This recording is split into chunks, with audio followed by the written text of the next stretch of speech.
ఇది మనుషులు చేసే పనియేనా?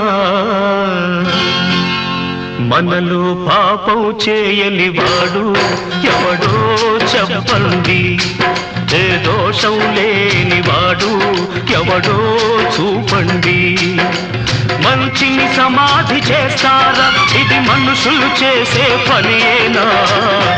మనలో పాపం చేయని వాడు ఎవడో చెప్పండి, ఏ దోషం లేని వాడు ఎవడో చూపండి.